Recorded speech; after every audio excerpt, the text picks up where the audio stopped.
अब बात करते हैं आज की अगली स्टोरी की, और यहां भी मुख्यमंत्री की ही बात है। तमिलनाडु की सियासत में इस वक्त वो हो रहा है जिसकी कल्पना शायद किसी ने कभी नहीं की थी।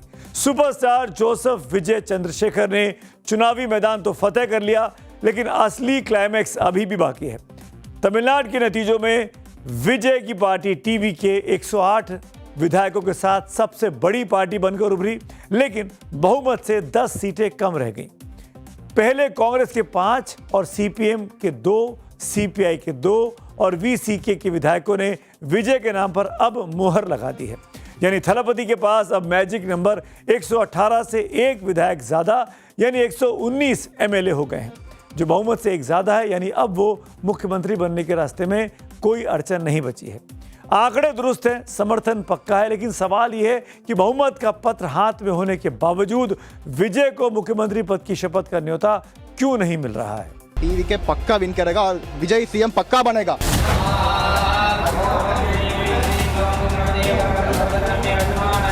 ஆனா உண்மையான காங்கிரஸ் யாரு பக்கம் நிக்குது? நம்ம பக்கம் நிக்குது।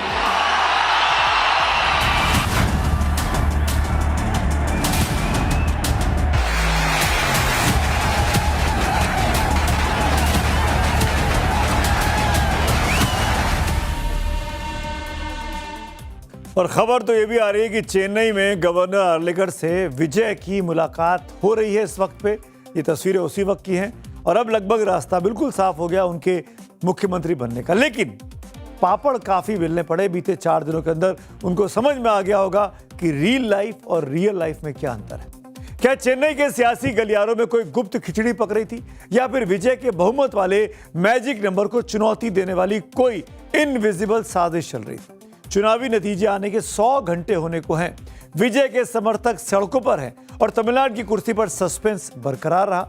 और यह सस्पेंस कल शाम राज्यपाल राजेंद्र आर्लेकर ने एक मीडिया हाउस को दिए अपने इंटरव्यू से और बढ़ा दिया था। इस इंटरव्यू में गवर्नर साहब ने साफ कह दिया था कि जो पार्टी सरकार बनाने की इच्छा जता रही है उन्हें यह साबित करना होगा कि उनके पास बहुमत साबित करने के लिए पर्याप्त संख्या बल है। यानी गवर्नर साहब 118 का नंबर का आंकड़ा खुद देखना चाह रहे थे, जबकि सुप्रीम कोर्ट कई बार ये साफ कर चुका है कि संख्या बल को आंकने का काम विधानसभा के भीतर होना चाहिए, ना कि राज्यपाल के सामने। महामहिम राज्यपाल के बयान ने तमिलनाडु में सत्ता की कुर्सी का संघर्ष आर पार की जंग में आज तब्दील कर दिया। खबर आने लगी कि थलपति विजय की पार्टी टीवीके को सत्ता से दूर रखने के लिए डीएमके और एआईएडीएमके हाथ मिला लें। पर्दे के पीछे ये प्रयास, ऐसा कहा गया, शुरू भी हो गए थे। इस खबर से तो राज्य के सियासी गलियारों में भूकंप सा आ गया। गठबंधन की खबरों पर भड़की विजय की पार्टी टीवीके ने सीधे तौर पर बहुत बड़ी चेतावनी दे दी।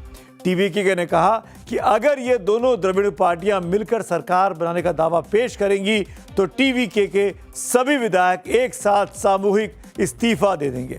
सड़कों पर इसके बाद विरोध प्रदर्शन शुरू हो गए। इस सियासी खींचतान के बाद आज सुबह चेन्नई में गवर्नर हाउस के बाहर भारी हंगामा हुआ। विजय के हजारों समर्थकों ने नारेबाजी की और पुलिस को कार्यकर्ताओं को हिरासत तक में लेना पड़ा हालात को काबू में रखने के लिए। दरअसल पूरा पेच लोक भवन में आकर फंस गया था। गवर्नर राजेंद्र आर्लेकर ने गुरुवार को दूसरी बार विजय के दावे को खारिज कर दिया था। राज्यपाल की शर्त बहुत साफ थी कि 118 विधायकों के हस्ताक्षर लेकर आओ, तभी सरकार बनाने का न्योता मिलेगा। चेन्नई में क्या हलचल है, इसको जानने के लिए मेरी सहयोगी कृतिका तिवारी हमारे साथ है।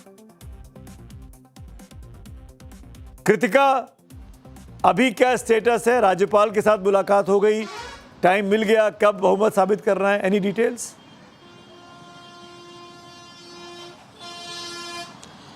विजय, जो हमें मालूम पड़ा है कि अभी गवर्नर के साथ विजय की मीटिंग फाइनली हो चुकी है। विजय का कॉन्वॉय गवर्नर हाउस लोक भवन से निकल चुका है। माना यह जा रहा है कि अभी वो लेफ्ट पार्टीज में जाएंगे, जैसा कि आपने पहले बताया।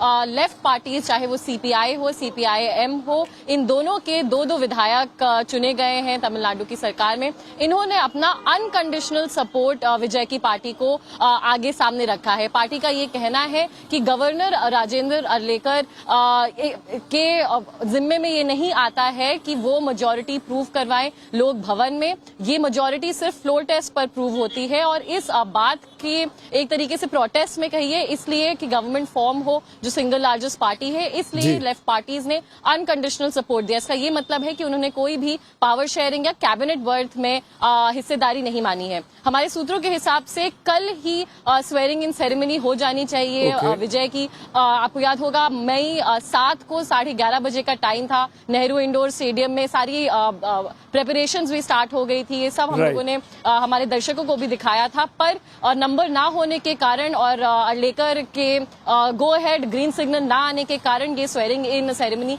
डिले हुई थी। तो माना ये जा रहा है कि ये कल सेरेमनी अंडरटेक हो सकती है और अभी विजय लेफ्ट पार्टीज में जाकर पर्सनली इन पार्टी के हेड्स को धन्यवाद करेंगे। चलिए देखते हैं कितने दिनों का समय मिलता है बहुमत साबित करने के लिए, क्योंकि टेस्ट तो फ्लोर पे होगा, सदन में होगा। कृतिका शुक्रिया, आप आपके साथ अपडेट्स आगे भी लेते रहेंगे। महामहिम विजय से विधायकों के समर्थन वाली चिट्ठी मांग रहे थे महामहिम आर्लेकर साहब। अब समझिए विधायक के अधिकार और बहुमत का गणित क्या होता है, क्यों राज्यपाल के फैसले पर सवाल खड़े हुए। हर विधायक को सदन में 3 अधिकार हैं जो उन्हें संविधान ने दिया है, चाहे वो विधायक हो चाहे वो सांसद हो। किसी भी प्रस्ताव या बिल पर विधायक या तो समर्थन दे सकता है या फिर विरोध कर सकता है, और नहीं तो तीसरा अधिकार भी है और वो है एब्सटेन रहने का। एब्सटेन का मतलब है कि वो सदन में मौजूद रहेगा लेकिन वोटिंग में हिस्सा नहीं लेगा। एक तरीके से अपना प्रोटेस्ट दिखाने का तरीका, अपने आप को अपक्ष दिखाने का तरीका है। इससे ये तस्वीरें आप लाइव इस वक्त देख पा रहे हैं। तीसरी मुलाकात है 2 दिन के भीतर। गवर्नर आर्लेकर को विजय समर्थन की चिट्ठी सौंप रहे हैं और इस बार उनके पास 118 से ज्यादा नंबर हैं।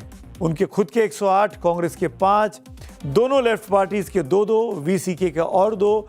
ऐसे अगर आप जोड़ेंगे तो 5 और 6 11 हो जाता है और 108 में 11 जोड़ते हैं तो 119 का ये आंकड़ा है और बहुमत के लिए वहां पर 118 नंबर चाहिए।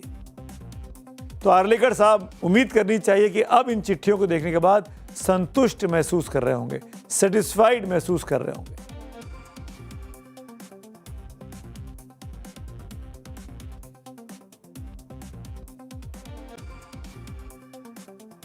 And what the Constitution contemplates is a decision on the floor of the House. It is at the floor that it is conclusively decided. At the time of consideration as to who to invite, it is for the governor only to see whether the person has a plausible chance of forming a government. Conclusively establishing it is not his job. अब आपको CPI, CPM और VCK की स्थिति पता होनी चाहिए। तीनों पार्टियों ने आज मीटिंग की। सूत्रों का दावा है कि तीनों पार्टियों ने टीवीके को, जैसा कि कृतिका मेरी सहयोगी बता रही थी, समर्थन देने का बिना शर्त ऐलान भी कर दिया। सूत्रों ने दावा किया कि सरकार बनने के बाद विजय की कैबिनेट में सहयोगी दलों को भी मंत्री पद अब दिए जाएंगे। ये बहुत इंपॉर्टेंट है। सरकार में स्टेबिलिटी के लिए जो छोटी पार्टियां हैं उनको भी मंत्री बनाया जा रहा है। वीसीके को 1 मंत्री पद मिल सकता है। सीपीआई और सीपीएम के हालांकि 2-2 विधायक हैं, दोनों को 2-2 मंत्री, मतलब इन दोनों को मिला के 2 मंत्री पद दिए जा सकते हैं। कांग्रेस पार्टी भी सरकार में शामिल होगी, उसको भी 2 या 3 कैबिनेट के पत्र मिल सकते हैं। तीनों पार्टियों का, यानी चारों जो छोटी पार्टियां हैं जो साथ देंगी, स्टैंड बहुत क्लियर है कि राज्यपाल को अब सबसे बड़ी पार्टी के नेता होने के नाते विजय को सीएम की शपथ का न्योता तो मिलना चाहिए। TVK has approached Tamil Nadu. It also approached CPIM in Tamil Nadu, approached VCK in Tamil Nadu. We have responded to that letter positively.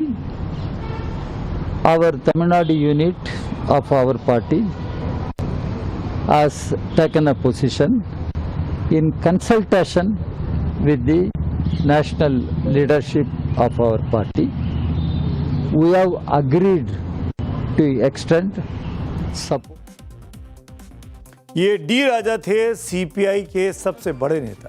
ऐसा नहीं है कि देश के संसदीय इतिहास में पहली बार राज्यपाल को त्रिशंकु विधानसभा की स्थिति से सामना करना पड़ा है। इससे पहले भी कई बार ऐसे मौके आए हैं जब राज्यपालों ने अपने विवेक का इस्तेमाल कर बहुमत का आंकड़ा नहीं होने के बावजूद सरकार बनाने का न्योता दिया है। कौन कौन से वो एग्जाम्पल्स हैं पता होने चाहिए आपको। 2019 में महाराष्ट्र विधानसभा चुनाव के बाद सुबह सुबह राज्यपाल ने बतौर सीएम देवेंद्र फडणवीस और डिप्टी सीएम के तौर पर उस वक्त एनसीपी के बागी रहे अजीत पवार को शपथ दिला दी थी, जबकि नंबर नहीं देखे गए थे।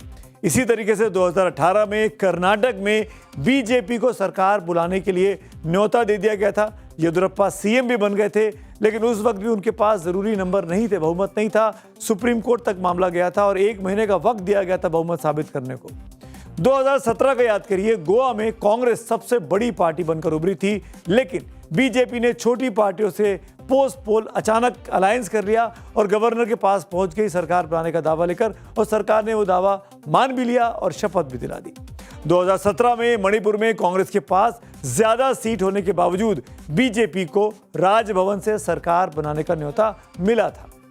तो तमिलनाडु के राज्यपाल अर्लेकर साहब ने विजय को भले ही ये भरोसा दिया हो कि अभी वो किसी और पार्टी को न्योता नहीं देने जा रहे हैं, लेकिन टीवीके के सभी विधायकों के इस्तीफे की धमकी के पीछे वो डर है जो पिछले 10 सालों में अलग अलग राजभवनों में देखने को मिला है। This is not something which has happened for the first time in this country. There have been many instances where if nobody had a full majority, then the largest party has been called to come and form the government and given time to prove the majority. And that is what should have happened in this case. बीते 4 दिनों में राज्यपाल आर्लेकर के फैसलों को लेकर कई तरह की समीक्षा की गई, जिसमें आलोचना भी हुई। अब आपको जानना चाहिए कि राज्यपाल राजेंद्र विश्वनाथ आर्लेकर हैं कौन, जिनके फैसले पर विजय की किस्मत अभी भी टिकी हुई है। आर्लेकर साहब का जन्म गोवा में हुआ। वो 72 साल के हैं। कम उम्र से ही राष्ट्रीय स्वयंसेवक संघ से जुड़े रहे। 1989 में बीजेपी के साथ अपनी राजनीतिक पारी की शुरुआत की थी। 2012 में वो गोवा विधानसभा के अध्यक्ष बने थे।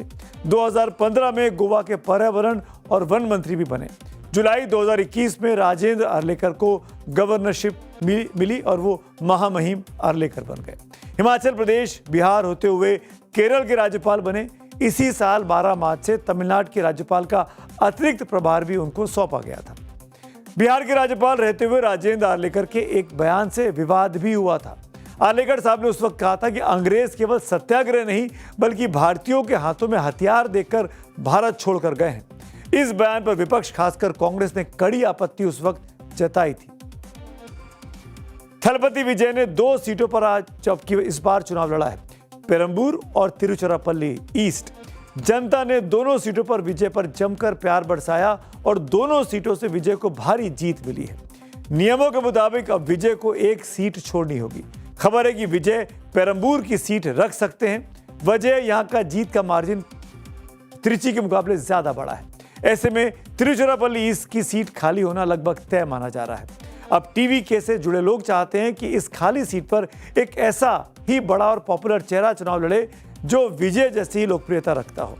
और इस वक्त तिरुचिरापल्ली में जो नाम बहुत तेजी से चल रहा है वो है एक्ट्रेस त्रिशा कृष्णन का, जो कि विजय की खास करीबी भी है। इन दिनों थलपति विजय की पर्सनल लाइफ की भी चर्चा जोरों पर है। सबसे ज्यादा कंट्रोवर्सी है विजय की शादीशुदा जिंदगी को लेकर। खबरों की माने तो विजय और उनकी पत्नी संगीता सोनालिंगम का 27 साल पुराना रिश्ता खत्म होने की कगार पर खड़ा है। पिछले साल संगीता ने थलपति पर धोखा देने का आरोप लगाया था। इसी बीच एक्ट्रेस त्रिशा कृष्णन के साथ विजय का नाम जुड़ने लगा है। 4 मई की तस्वीर आपको याद है ना? नतीजों के ऐलान के साथ ही त्रिशा कृष्णन चेन्नई में विजय के घर पहुंची थीं। इतना ही नहीं, रिजल्ट से पहले तिरुमाला मंदिर जाकर बालाजी के दर्शन भी किए थे और कहा यह जा रहा है कि टीवीके की जीत में विजय के लेडी लक की भी बड़ी भूमिका रही।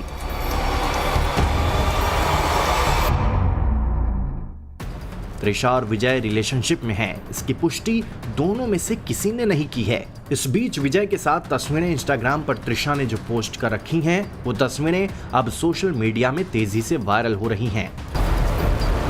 दोनों की जोड़ी को साउथ सिनेमा की सुपरहिट जोड़ियों में से एक माना जाता है।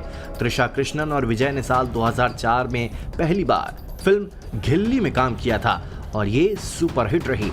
त्रिशा और विजय जब एक बार एक्ट्रेस अनु हासन के चैट शो कॉफी विद अनु में नजर आए थे तो एक्ट्रेस ने विजय के बारे में कई सारी बातें बताई थी। त्रिशा ने बताया था कि सेट पर थलपति विजय कैसे थे और उनके साथ फिल्मों में काम करने का उनकी जिंदगी पर क्या असर पड़ा।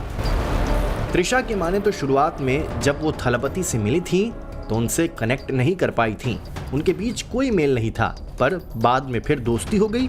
त्रिशा के माने तो विजय बहुत ही इंट्रोवर्ट हैं, सेट पर आते थे और अपना काम करके निकल जाते थे और यही वजह है कि अब तिरुचिरापल्ली ईस्ट सीट से त्रिशा के पॉलिटिकल एंट्री की खबर तेजी से वायरल हो रही है। त्रिशा चुनाव लड़ेंगी या नहीं ये तो वक्त बताएगा, लेकिन इस बीच आपको तस्वीरें देख लीजिए। विजय राज्यपाल से मिलने गए हैं, सरकार बनाने का दावा पेश किया है, नंबर पूरे दिखा दिए गए हैं, चिट्ठी दिखाते हुए गए हैं राजभवन के अंदर। लोक भवन बोलते हैं हमारा राजभवन को। अब किसी भी वक्त वहां प्रेस कॉन्फ्रेंस हो सकती है, उसकी तैयारी कर ली गई है। अमूमन विजय तमिल भाषा में ही बोलते हैं, जो वो बोलेंगे बात करेंगे तो उसका हिंदी में ट्रांसलेशन वर्जन हम आपको जरूर नवभारत पर सुनाएंगे।